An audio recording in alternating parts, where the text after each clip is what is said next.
सभी लोगों को मन्नाता। हम लोग प्रभु की महान कृपा से आज 37वें दिन में प्रभु ने प्रवेश कराया। 37वें दिन के अध्याय के लिए निर्गमन का किताब 37वां अध्याय उसका पहला वचन पढ़ेंगे।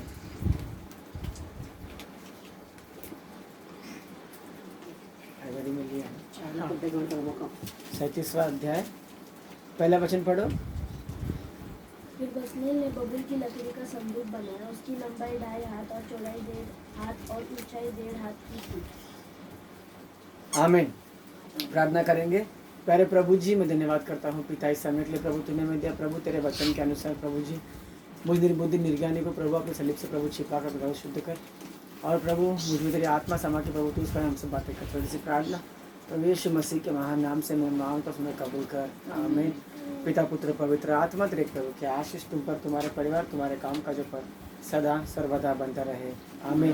प्रभु की महान कृपा से 37वें अध्याय लगभग खत्म होने के दिनों में है। हम लोग निर्गमन जितना खत्म हो रहा है, हम लोग त्यौहार के लिए कितने उत्सुक है कि तेल अभिषेक का त्यौहार होना चाहिए, होगा, हम सब लोग उसमें सहभागी होनी चाहिए करके। लेकिन एक बात मैं आपको बता दूं, निर्गमन में परमेश्वर ने सबसे पहले पर्व मनाने के लिए आज्ञा देता है। कौन सा पर्व? फसह का पर्व, अखमीरी रोटी का पर्व। तो वो पर्व प्रभु ने क्यों मनाने के लिए बोला? क्योंकि वो जीत गए, प्रभु उनको जिताया, इसके लिए वो लोग क्या मनाया? पर्व मनाया। तो उसके बाद में प्रभु उनको सब विद्या सिखाया, चेतावनी दिया, हाँ, और उसके आज्ञा दिया, और इन सबको पालन करने को सिखाया। तो हम लोग तेलाभिषेक त्यौहार में सहभागी होने का मतलब ये होता है कि हम भी उसके चितौनियों के साथ चलते हुए, उसके आज्ञाओं में रहते हुए सारे बुरे कामों से निर्गमन हो गए हैं। तब जाके हम लोग तेलाभिषेक के पर्व में खुशी खुशी जाएगा। तो परमेश्वर की अभिषेक भी हम पे उतरेगा और प्रभु की आत्मा भी तेल के जरिए हम पे उतरेगा। और जैसे प्रभु ने सभी चीज़ों को पवित्र किया है, वैसे प्रभु हम लोगों को भी उस अभिषेक तेल से क्या करेगा? पवित्र करेगा। ओके, तो आज के दिन हम लोग अध्याय जो पढ़ा, उम्मीद करता हूँ कि आप लोगों ने भी पहले ही पढ़ लिया होगा। तो मैं आप लोगों को ये बात बताता हूँ कि आज के दिन में 4-5 चीज़ें हैं। सबसे पहले चीज़ है जो पहले से हमने पढ़ा था, वही आज प्रभु प्रैक्टिकल तरीके से करवाया है, लोगों ने बनाया है आज। तो उसी का जो है यहाँ पर विवरण दिया है। सबसे पहले प्रभु के वचन में लिखा है कि संदूक बनाया। याद रखो, सबसे पहले क्या बनाया? संदूक बनाया। तो संदूक के बारे में देखेंगे तो संदूक जो है परमेश्वर के आज्ञाओं को और उसके चेतावनियों को दर्शाता है। संदूक है मतलब प्रभु का जो आज्ञा उसके अंदर है, ठीक है। अब ये बात, इसका मतलब ये नहीं कि संदूक है मतलब हम जीत गए। संदूक के बारे में आपको बता दूं मैं, जब भी फिलिस्ती इसराइलियों लोगों के साथ युद्ध करते थे, तभी जिनके पास संदूक होता था वो लोग जीतते थे। ऐसे सभी पूरी दुनिया को मालूम पड़ गया था। जैसे फिरौन को, उसके देश को, उसके सेनाओं को मालूम पड़ गया कि परमेश्वर उनके साथ है तो वो लोग जीत जाएंगे करके। लाल समुद्र में भी फिरौन के लोगों ने कहा था कि चलो हम लोग भाग चलते हैं, क्योंकि इनका यहोवा इनके बदले युद्ध कर रहा है करके, मगर वो भाग भी नहीं पाए, वे समुद्र में ही मार दिए गए। तो वैसे ही संदूक जिनके पास होगा, और संदूक जो है, ये प्रथा, ये चीज़ जो है केवल और केवल इस्राएली लोगों के पास ही है, वहीं से शुरुआत हुआ और उनके पास ही होना चाहिए।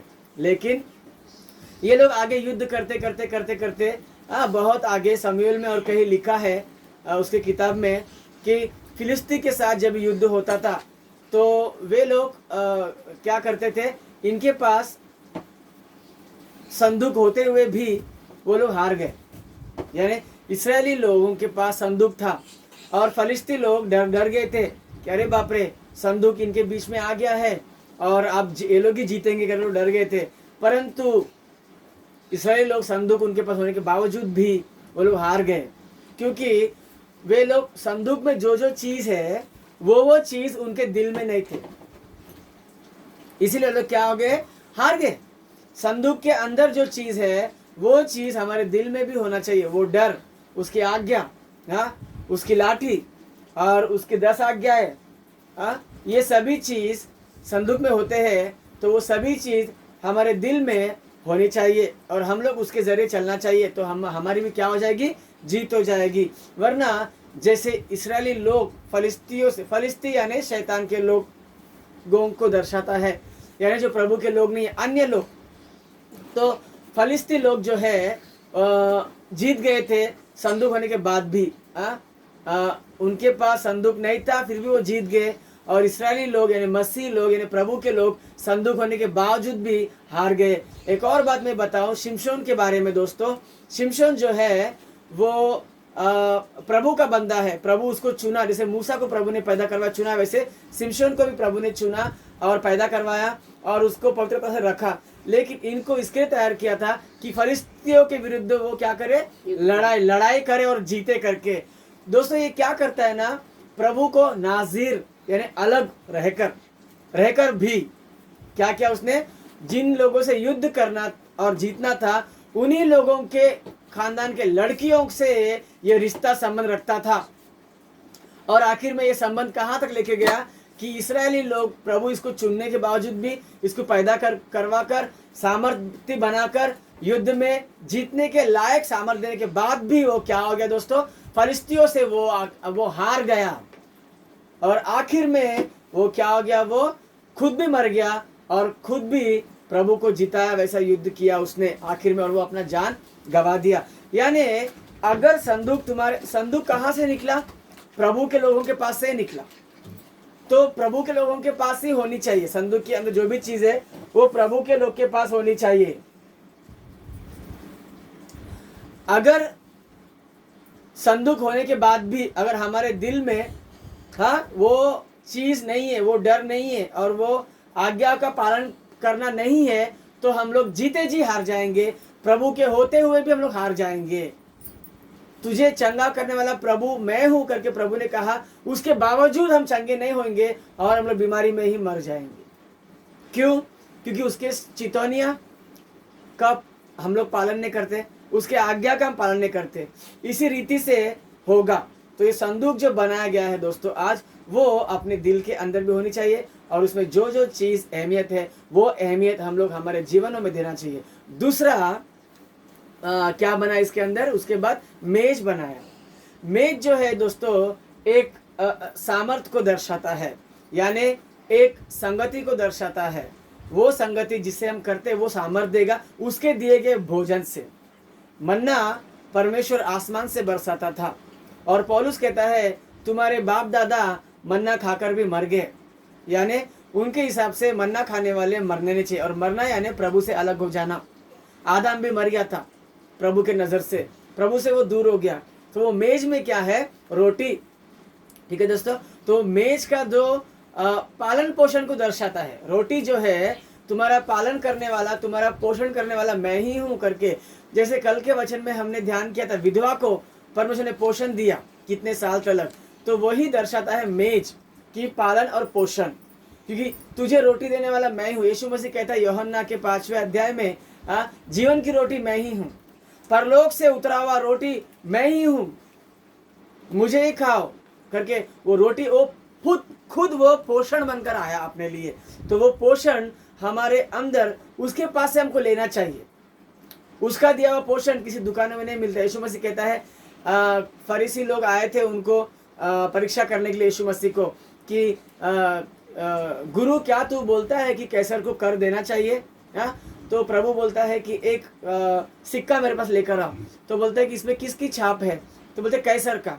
तो बोलते कैसर का कैसर को दे दो और प्रभु का प्रभु को दे दो। यानी दुनिया से मिलने वाले पोषण के अलावा प्रभु के मेज के पास से मिलने वाला पोषण भी हमें लेना है। ये इस मेज को दर्शाता है। दुनिया का खाना सभी खाते हैं, लेकिन हम मसीह लोग प्रभु के मुख से निकले हुए हर एक वचन को पोषण मान कर खाना चाहिए। उसके वचन में का पीना चाहिए। उसका शरीर और लहू हम सहभागी होकर लेना चाहिए। ये मेज को दर्शाता है। इस चीज़ को कभी भी नहीं छोड़ना चाहिए। और तीसरी चीज लोगों ने क्या बनाया? सोने की दिवट को बनाया। देखो दिवट जलने के लिए होता है और जब तक तेल हो तब तक वो जलेगा। दिवट यानी आग, उसमें से आग निकलता है। आग छोटी हो या बड़ी हो, आग होता है दोस्तों। आग को कोई छू नहीं सकता। जो छुएगा वो नुकसान में जाएगा। वैसे ही दीवट में का तेल जो है वो विश्वास है। तेल माने विश्वास है, और विश्वास के जरिए जो जलता है, ठीक है, वो आग जो है पवित्र आत्मा है। पवित्र आत्मा आग के नाई उतरा था। 120 लोग जब अटरिया पे बैठकर बातें प्रार्थना करते थे, तभी लोगों ने आग देखा। तो दोस्तों, तेल जो विश्वास को दर्शाता है, किसी भी हालात में हम लोग अय्यूब की तरह विश्वास के साथ होना चाहिए। और जितना तुम्हारे अंदर तेल रहेगा, यानी विश्वास रहेगा, उतना तुम्हारा दीवट जलेगा ही जलेगा। यानी दूसरे कोई लोग तुम पर आँच नहीं उठा सकते हैं, कोई लोग तुम्हें बदल नहीं सकते हैं। तेल रहने के बाद अगर आग जला तो अपने आप बुझ सकता है, दिया नहीं बुझ सकता है। या तो उसको तेज हवा चाहिए बुझने के लिए, या तो तेल खत्म होना चाहिए, तो अपने आप हवा के बिना भी वो क्या हो जाएगा, बुझ जाएगा। हवा यानी दुनिया वाले बातें। शैतान ने जैसे बात किया था हवा से, क्या ये सच है? प्रभु ने तुमसे कहा था कि इस वाटिका में किसी वृक्ष को नहीं खाना। हवा तो हवा बोलती है नहीं नहीं नहीं नहीं नहीं, किसी भी वृक्ष को नहीं, सब खा सकते हम लोग, केवल जो इस वाटिका के बीच में है वही, उसी का फल हमको नहीं खाना चाहिए। तो जैसे हवा, तो हवा से भी बुझ सकता है। तो तुम्हें अगर विश्वास है, तुम्हें अगर तेल, जितना तेल है उतना विश्वास है। जितना विश्वास है तो हवा पर ध्यान मत दो, तुम्हारे दिया को जलते हुए रहने दो। यानी हमेशा तुम लोग उसकी आज्ञाओं की ओर, उसके मेज की ओर जाकर विश्वास को भी बरकरार रखना चाहिए। ये दीवट को दर्शाता है। चौथा अगर हम देखेंगे तो उसने क्या बनाया, धूप वेदी बनाया। दोस्तों, ये धूप वेदी जो है बहुत खास बात है। आज हम लोग इसके बारे में ध्यान करेंगे अलग तरीके से, जो मैंने पहले नहीं बताया था धूप वेदी के बारे में। धूप वेदी जो है, यहाँ पर जो है ना, चीजें उलट पलट होते हैं। उलट पलट यानी परमेश्वर ने योना से बोलता है मैं निनिवे गांव को नाश कर दूंगा, फिर नाश नहीं किया, ठीक है। उसके बाद परमेश्वर हिजकिय्याह को, एलिया को बोल के भेजता है, हिजकिय्याह को बोल कि मैं उसको अभी मैं बुला लूंगा, वो मर जाएगा। जाके वो बोलता है कि तू मर जाएगा, लेकिन वो नहीं मारा। और उसके अलावा प्रभु ने उसको 15 या 13 साल और आयु दिया है, यानी उलट पुलट। तो ये जो उलट पुलट का जो काम है, ये इधर धूप वेदी के पास होता है। कैसे होता है हम लोग ध्यान करेंगे कम से कम समय में। दोस्तों देखो, मंदिर में जितनी भी चीजें बनाई है, हाँ, उसके जो नाप तोल है, लंबाई, चौड़ाई, ऊंचाई, हाँ, जितने भी चीज आप देखो, और आज के अध्याय में भी और पहले के अध्याय में भी, ये जो धूप वेदी है, लंबाई में छोटा है, चौड़ाई में छोटा है, ऊंचाई में भी छोटा है, सब तरीके से ये क्या है, छोटा ही है। शायद एक एक हाथ का ही है, शायद से, हाँ। तो आप ध्यान करो, बाइबल पढ़ो, बाद में आपको मालूम पड़ेगा मैं जो बोल रहा हूँ। ये जो धूप वेदी है, सब में छोटा है, सब में छोटा, लंबे में भी, चौड़ाई में भी, ऊंचाई में भी, सब में छोटा है। ये छोटे कद का है, ये बहुत छोटा है। और इस छोटे धूप वेदी नाम दे इसको। इस छोटे से छोटे, सबसे छोटे, लंबाई में छोटा और चौड़ाई में छोटा, ऊंचाई में छोटे वाले जगह पर, इस वेदी पर चीजें क्या होती है, उलट पलट होती है। धूप वेदी में आपको बताया प्रार्थना को दर्शाता है। यीशु मसीह कहता है जो अपने आप को कम करेगा वो क्या हो जाएगा, ऊंचा हो जाएगा। तनु तग्गिंచుకునేవాడు హెచ్చించబడును। तुम में अगर कोई बड़ा बनना चाहता है तो पहले क्या करो, अपने आप को छोटा कर लो। तो ये धूप वेदी जो है छोटा है, और ये प्रार्थना को दर्शाता है। प्रभु कहता है तू अपने कोठरी में जा, तुझे कोई नहीं देखना चाहिए, तू सबसे छोटा है, तू किसी के लायक नहीं है, कड़ी लगा और प्रार्थना कर। और जो तुझे अकेले में, गुप्त में प्रार्थना करते हुए तुझे गुप्त परमेश्वर देखता है, वो तेरी प्रार्थना सुनेगा और तुझे क्या देगा, फल देगा। हिजकिय्याह ने क्या किया, प्रार्थना ही किया ना, उलट पलट होने की, तभी उसको क्या मिला, जिंदगी मिला, हाँ। फिर निनेवे के लोगों ने क्या किया, प्रार्थना ही किया, हम किसके लायक नहीं है, हम कुछ नहीं है, तब जाके उनकी चीजें क्या हो गई, उलट पुलट। जो नाश करने का था वो क्या हो गया, नहीं हुआ, नहीं हुआ दोस्तों। ये चीजें यहाँ पर होती है। मैं आपको बताया ना, अपने हाथों में, हाँ, सबसे छोटी चीज अपनी छोटी उंगली है, ये वाली, ठीक है। लेकिन जब प्रभु के पास आते हैं तो यही उंगली सबसे पहला दिखता है। हम जब हाथ जोड़ते हैं तो वही छोटी उंगली, इसमें कोई बात नहीं है, वो भी कद में छोटा है, चौड़ाई में छोटा है, हाँ, उसके प्रति कोई यही नहीं है, ज़्यादा इस्तेमाल नहीं है वो उंगली का, ज़्यादा इस्तेमाल बिल्कुल भी नहीं है वो उंगली का दोस्तों, कोई बात नहीं उसमें। लेकिन जब वो प्रभु के पास आते हैं हम लोग, तो हम जब हाथ जोड़ते हैं तो छोटी उंगली ही सबसे पहला दिखता है। वैसे ही ये धूप वेदी भी प्रार्थना को दर्शाता है दोस्तों। प्रार्थना जो है चीज़ों को उलट पुलट कर देता है। मैंने आपको मेरे वचनों में बहुत टाइम पहले चंगे समय बोला है, भजन संहिता में लिखा है कि तेरे बिस्तर को मैं उलट पुलट कर दूंगा और तेरे को मैं चंगाई दूंगा, तेरे खटिया को मैं उलट पुलट कर दूंगा, और जो तू रोग के शैया में पड़ा है उसके बिछाने को मैं उलट पुलट करके तू चंगाई दे दूंगा। उलट पुलट कर देने वाला चीज़ है दोस्तों। यहाँ पर मूसा देखो मिस्र देश से जब निकले थे, जब भी उनको तकलीफ आया तो मूसा क्या करता था, प्रभु क्या करूं, तुरंत जवाब मिलता था।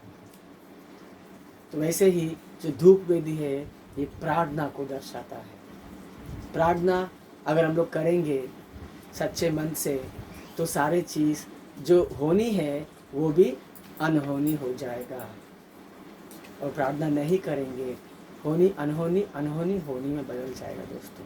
इसलिए जो भी होना है, सपना आता है कि ऐसे होगा और हम प्रार्थना करते हैं प्रभु को पुकार के, तो क्या होता है, वो वैसे नहीं होता है। प्रभु बचाता है, ऐसे होने से बचाता है प्रभु।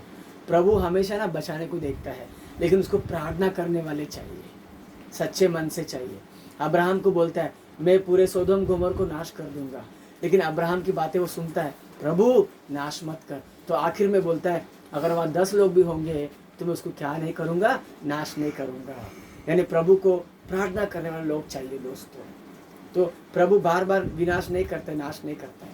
जब जहाँ प्रार्थना करने वाले कोई भी नहीं तो उस चीज़ को वो नाश हो देता है। जब ये लोग कानान देश को पहुँचते हैं, पहुँचते पहुँचते आगे की किताबों में जब एक देश में पहुँचते वो लोग, वहाँ पे रेहब नाम की एक वेश्या रहती है। वे लोग जब भी जासूसी करने को निकलते हैं, प्रभु के लोग ही उस गांव को, उस देश को, तो ये लोग सब लोग टोली वहाँ पीछे बैठता है और 2 लोग जासूस करने आते हैं। तो वो जासूसी करते वक्त रेहब है ना, उन लोगों को आश्रय देती है उनके अपने घर पे, ताकि वो लोग मारे न जाए करके। तो वो रेहब उनसे जाते वक्त प्रार्थना भीख मांगती है कि मेरे परिवार को बचाओ, तुम्हारे प्रभु के साथ तुम जब आओगे तो ये पूरा देश नाश होगा, तो मुझे बचाओ करके। तो बोलते कि लाल धागा तुम्हारे दरवाजे खिड़की को बांधे रखना, और जब हम लोग आएंगे तब ये लाल धागा देखकर तुम्हारे घर को विनाश होने से बचा के हम लोग बाकी लोग को नाश कर देंगे। तो वो छोटी सी प्रार्थना रेहब की ज़िंदगी को बचाया, उसके घर को बचाया, उसके परिवार को भी बचाया दोस्तों। वैसे ही योना में भी उनकी सारी प्रार्थना उनके देश को बचाया दोस्तों। जो धूप वेदी है आप लोग पढ़ो फिर से, सच में वो ऊंचाई में छोटा है, लंबाई में छोटा है, चौड़ाई में छोटा है, सब तरीके से वो छोटा है और ज़्यादा काम भी नहीं है, लेकिन सुबह शाम धूप डालने का बोलता है, सुबह शाम धूप डालने का बोलता है। दोस्तों अगर तुम यहाँ पर विश्वास नहीं, धूप वेदी के पास अगर तुम विश्वास नहीं करोगे तुमको सजा भी मिल सकता है। कैसे पता हो मैं आपको, लूका सुसमाचार में 1 अध्याय में जकरिया नामक याजक, जब भी उसका वक्त उसका नंबर आया था, तभी वो धूप वेदी के पास धूप डालने गया था। तो धूप वेदी के पास वो धूप करते समय में स्वर्गदूत उसको दर्शन देता है और बोलता है कि जकरिया तेरी बीवी जो एलिजाबेथ है, एलिशिबा, हिंदी में एलिशिबा बोलते हैं, तेरी पत्नी जो एलिशिबा है वो गर्भवती होगी और वो एक बच्चा जनेगी करके बोलता है। तो उसकी बात का ना जकरिया विश्वास नहीं करता है, ऐसे लिखा है वहां पर। तो स्वर्गदूत बोलता है क्योंकि तूने परम प्रधान परमेश्वर की बात का विश्वास नहीं किया, इसलिए ये कार्य होने तक, यानी प्रभु की मर्जी होने तक तू क्या हो जाएगा, बोलता है उसको गूंगा हो जाएगा। और वो सही में गूंगा हो गया। वो बाहर आकर ना इशारों में बात करने लगा, इतना ताकत है इस धूप वेदी को। धूप वेदी के पास प्रार्थना कर, इसलिए यीशु मसीह भी कहता है जब भी तुम प्रार्थना करते हो तो तुम जो भी मांगते हो तुम विश्वास कर लो कि तुम्हें मांगने वाले चीज मिलने से पहले ही क्या विश्वास करो, मिल गया। तो तुम्हें तो जो तुम मांग रहे हो क्या हो जाएगा, मिल जाएगा। यीशु मसीह ने भी प्रार्थना किया 5 रोटी 2 मछली पर, और लोग कितने, 5000। ऐसा उठाया, धन्यवाद किया, बस विश्वास किया कि मिल जाएगा। विश्वास किया तभी तो बिठाया उनको पाती पाती करके मैदान में, घास में, कि मिले। देखो बिठा दिया मतलब क्या, खाना रोटी खाने को बिठा दिया मतलब क्या है, खाना तैयार है। लेकिन तैयार किधर था, यीशु के हाथ में 5 रोटी और 2 मछली थी, अभी तैयार नहीं था उसके पास। 5000 रोटी बनने के पहले ही यीशु मसीह 5 रोटी को 5000 रोटी में देखने के पहले ही क्या क्या लोगों को बिठा दिया। अरे विश्वास किया कि ये 5 रोटी क्या बन जाएगा, 5000 बन जाएगा। तो ये होता है धूप वेदी। जेकर ने वैसा नहीं किया, इसके लिए वो दोषी ठहर गया और वो गूंगा हो गया दोस्तों, और वो बाहर आके इशारों में बात करने लगा था। तो ये धूप वेदी जो है उलट पुलट करने वाली जगह है दोस्तों। उधर भी ये जब एक मालिक, हाँ ध्यान दो, मालिक जो है मालिक के पास आता है, अरे ये पेड़ फल नहीं ला रहा है तो 3 साल से मैं देख रहा हूं, तो इसको मैं क्या करूंगा, अभी काट दूंगा। ये मालिक का फैसला है। परंतु मालिक क्या बोलता है, वो धूप डालता है, बोलता है मालिक ठीक है मैं मानता हूँ तुम 3 साल से आ रहे हो, और ये भी मानता हूँ कि फल नहीं दे रहा है, सब मानता हूँ, 1 और साल देखो, मेरी बात सुनो आप। वो धूप डाल रहा है, हा? क्या कर रहा है मालिक कौन और माली कौन? मालिक का बात माली सुनना चाहिए, मालिक का बात मालिक नहीं सुनना चाहिए।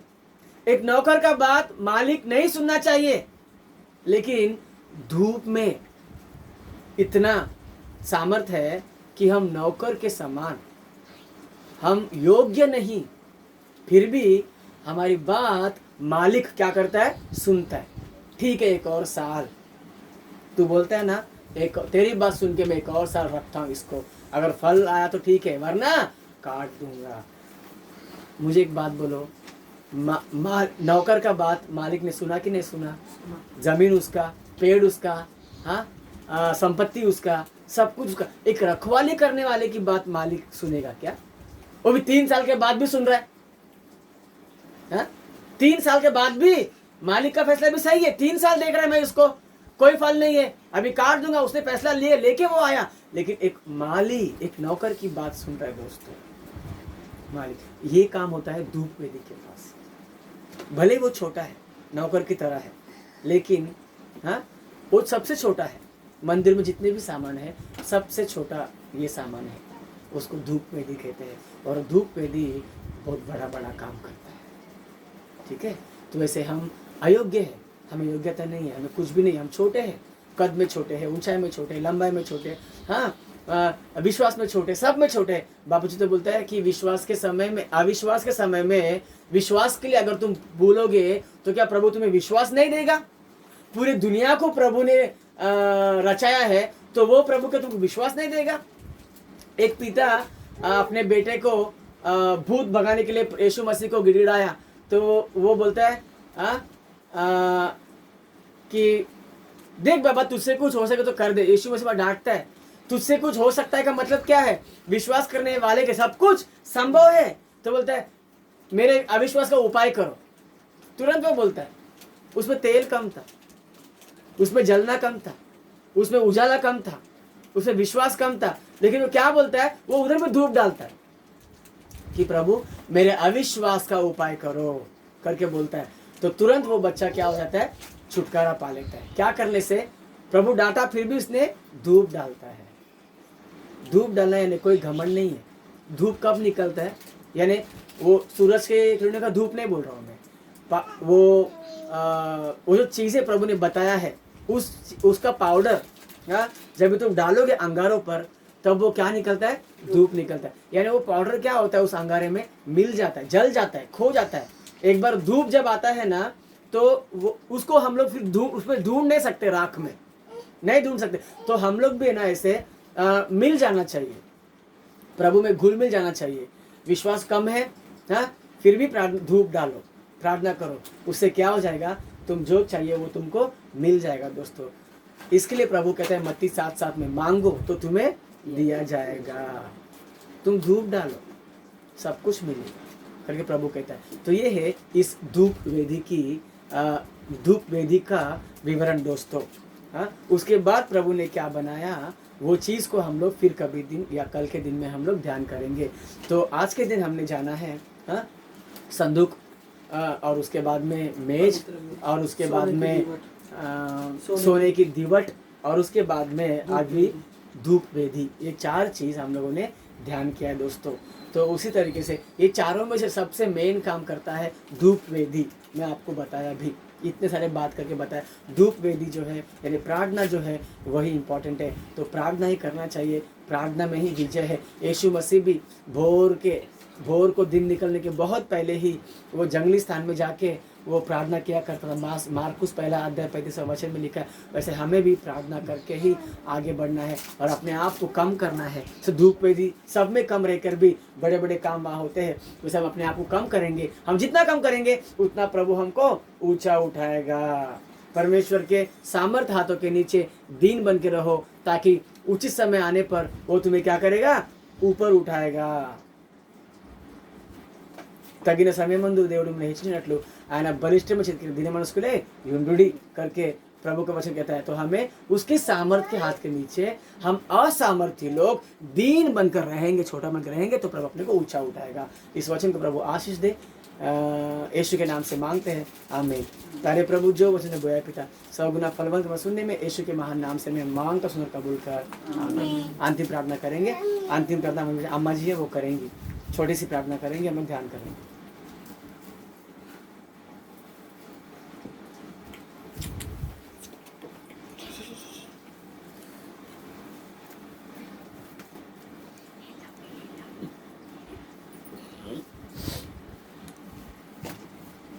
पिता परमेश्वर आपको धन्यवाद करते, पिता परमेश्वर धन्यवाद धन्यवाद धन्यवाद करते पिता परमेश्वर। पिता मनुष्य सुख उपवास का प्रार्थना पिता परमेश्वर और 37 तक हम लोग को कहानी सुना है पिता परमेश्वर, आपको धन्यवाद करते पिता परमेश्वर। जो भी आज वचन बोया है पिता परमेश्वर, हमारे हृदय में लिखने का सहायता करो और वचन के साथ चलने का सहायता करो पिता परमेश्वर। दुख के बारे में भी सुना है, छोटा सा है पर कितना महत् कार्य करता है पिता परमेश्वर, वो सब हम सुना है। हमारे हृदय में लिखने का सहायता करो, ऐसे चलने का सहायता करो। ऐसा प्रार्थना कर लेके हर एक हम लोग आपके साथ रह के पिता परमेश्वर, और हम लोग जो भी मांगते आप देता है वो प्रार्थना से पिता परमेश्वर आपको धन्यवाद करते, धन्यवाद धन्यवाद। और पिता परमेश्वर ये मौसी का सुख उपवास आदि से अंत से आप खड़े रह के पिता परमेश्वर हम लोग को सुनाता है। और पिता परमेश्वर ये छोटी सी प्रार्थना आपके चरणों में सुन कबूल करते हैं, आमीन। हे पिता तुझे स्वर्ग में है, तेरा नाम पवित्र माना जाए, तेरा राज्य, तेरी इच्छा स्वर्ग में वैसे पृथ्वी पर भी हो। आज हमारे प्रतिदिन का आहार हमें दे, इस प्रकार हमने अपने अपराधों को क्षमा किया, उसी प्रकार तू भी हमारे अपराधों को क्षमा कर, और हमें परीक्षा में न ला परंतु बुराई से बचा, क्योंकि राज्य पराक्रम और महिमा सदैव तेरी है, आमीन। प्रभु यीशु की जय हो, इब्लिस के कामों का नाश। प्रभु यीशु की जय हो, इब्लिस के कामों का नाश। प्रभु यीशु की अनंत जय हो, इब्लिस के कामों का सर्वनाश। हालेलुया हालेलुया हालेलुया, स्तुति स्तुति स्तुति, आमीन आमीन आमीन। आशीष लेंगे। पिता पुत्र पवित्र आत्मा तेरे प्रभु की आशीष 37वें दिन का 37वां आशीष विशेष सुख उपवासियों पर, यहाँ उपस्थित सभीयों पर, यूट्यूब देखने वालों पर, मोबाइल पर सुनने वाले देखने वाले पर, सदा सर्वदा तीनों कलीसिया पर सदा बनता रहे, आमीन। सभी लोगों को मरना था।